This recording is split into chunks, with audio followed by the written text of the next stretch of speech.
Hello friends, today I am going to discuss how do you compare product, how do you do your research on product. Recently one of my new customers shared a picture at dimensions and asked us that can we quote. It also had minimum order quantity, so pretty much what we needed was sent to us. We knew the product, we knew what kind of factories, which city, which state is the right state and where the right factories are for this product, and we started getting photo offers from the right factories. In fact, it was such a common product we could actually gather 15 or so photo offers from these factories, and somewhere the price points were, most of them were within that range which we expected. We asked for the weight and everything was pretty much on system, on process. So once we had forwarded the selected photo offers to the customer with the landed cost, because being an e-commerce seller, he always wanted to know what will the product will cost at his door. Then we had a short meeting and he said, if I compare this to what I am buying in wholesale from a local importer, and if I go to India and directly buy with the factory with your help, the price points are not very promising. The gap is not very promising. It's like 10-15% only, which is not big enough for me to take a risk and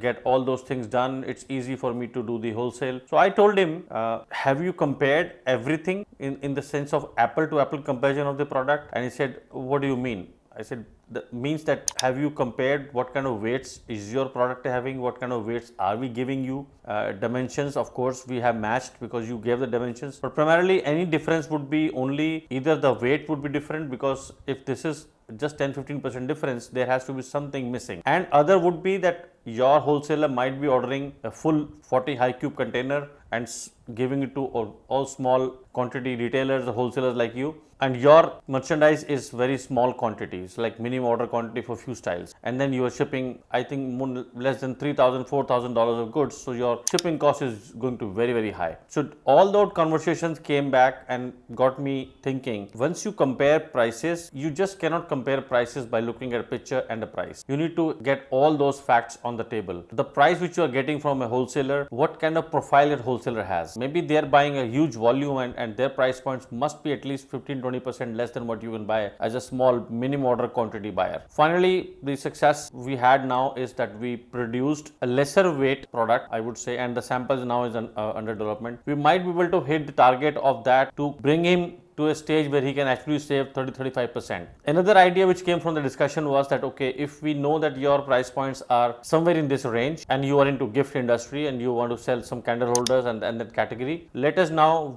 we will have to go back and see what can we bring which you can sell or buy at $3,000 to $4,000 per order, and maybe some flat pack product, because that candle holder which we're talking about in this video is basically a very voluminous item as well. So that was again a homework to be done, and this is what I have been advising my team. When you do a product research, compare it apple to apple with weight, the kind of volumes, the kind of season, finishes, material, everything has to be taken care before you can actually say that my product is cheaper or expensive. Thank you so much.